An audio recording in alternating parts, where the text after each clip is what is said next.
first witness for Jesus was one the world least expected. It was noon. The sun burned hot on dusty roads, and a woman came to the well alone. She didn't come with the other women. She didn't want their whispers, the stares, the shame. But that day, she wouldn't be alone. Someone was waiting there for her. He was a tired traveler, a Jewish man, Jesus.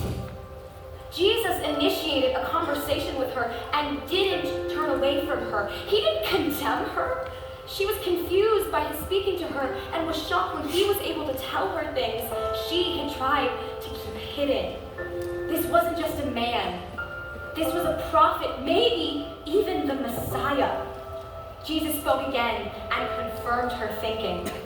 I, the one speaking to you, am he. She forgot her water jar. She forgot her shame. She ran back to the very people she had avoided just minutes before. Come and see, she cried. A man who told me everything I ever did. Could he be the Messiah? And the people listened, and they followed her because they could tell she had witnessed something, and it had changed her.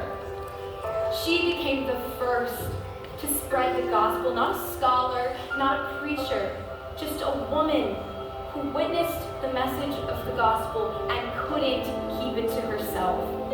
Many believed because of her story.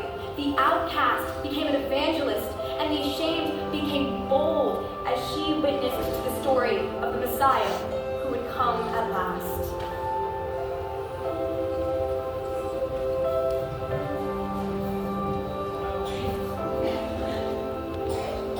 In the mountains of Papua New Guinea, one man chose to walk a different path. His name was Kay Gino. Raised in the highlands, Kay knew the weight of tribal honor and the deep scars of violence. But when he met Christ, everything changed.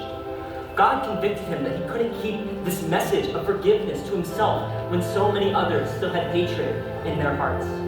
So he followed God's call to be a witness in the most dangerous of places. He traveled to war zones, not with weapons, but with the word of God. One day, a feared tribal leader invited Kay and eat into the jungle. They walked in silence until they reached a hidden cave. Inside were skulls, piles of them, no, mountains of them, collected from generation after generation of killing. The chief turned to him and asked, "Can your God forgive me for this?" Kay didn't flinch.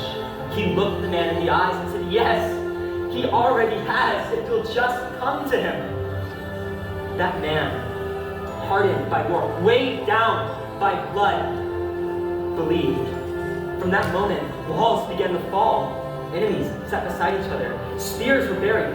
Songs of worship rose where war cries once rang. Kay kept trusting that Jesus was strong enough to bring peace even in the deepest and darkest corners of the jungle. Kay Gino was a witness, a peacemaker, a voice of mercy in a land of revenge, a man who walked into a cave of death and offered Jesus' love and life.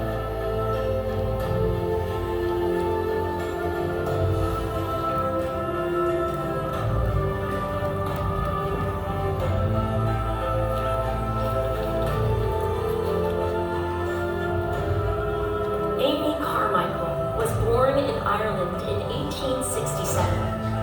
From an early age, Amy sensed a calling beyond a comfortable life. That call would take her far from home, to the mission fields of India. There, Amy encountered suffering she'd never imagined. Most devastatingly, in the lives of young girls given to temple service, forced into a life of abuse under the name of religion. One day, a child fled that fate and came to Amy for help. Amy opened her heart, her arms, and eventually her home. More children came, one after another. Orphans, runaways, girls and boys who were discarded by a culture that didn't see their value.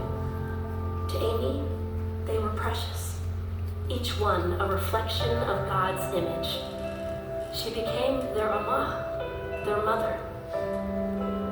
In the end, It was not dramatic speeches or sweeping crusades that defined Amy Carmichael's ministry. It was her steadfast presence, her refusal to look away from suffering, her belief that to rescue even one child was worth the cost of everything. She was a witness who followed Christ into the heart of darkness and shone his light with quiet, relentless grace.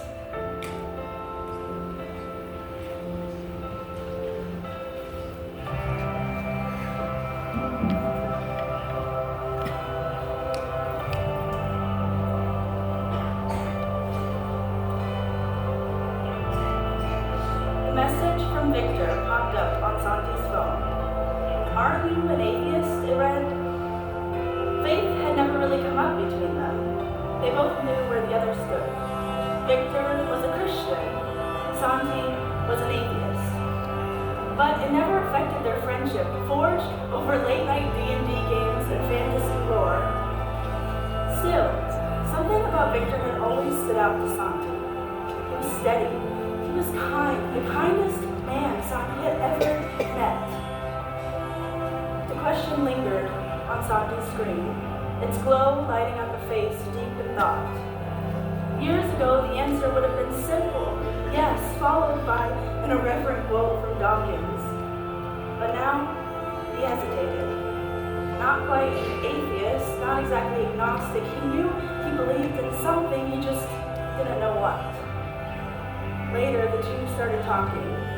Victor laid out the reasons for his faith, the logic, the history, the heart behind it all. Santi listened, questioned, pushed back. Victor never argued to win. Rather, he spoke like someone trying to give away something precious.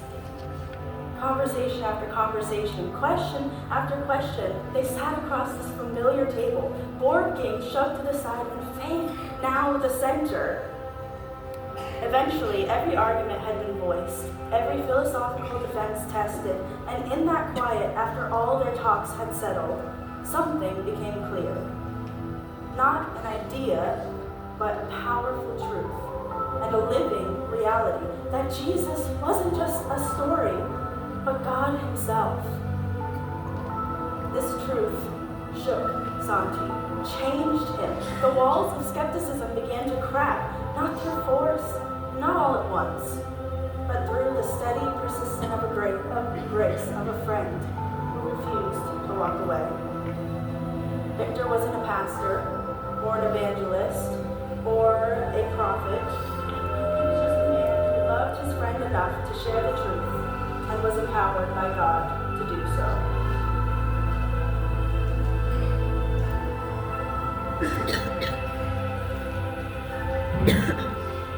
Your word is a lamp to my feet, a light on my path.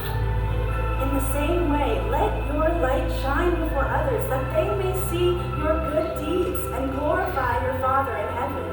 Jesus said, "I am the light of the world. Those who follow me will never walk in darkness, for I am the light of life."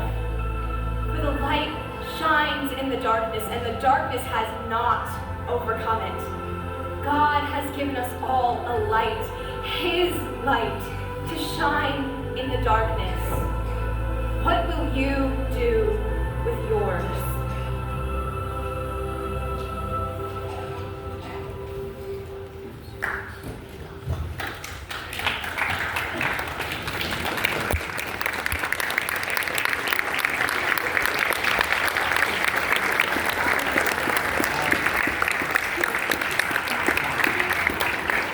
W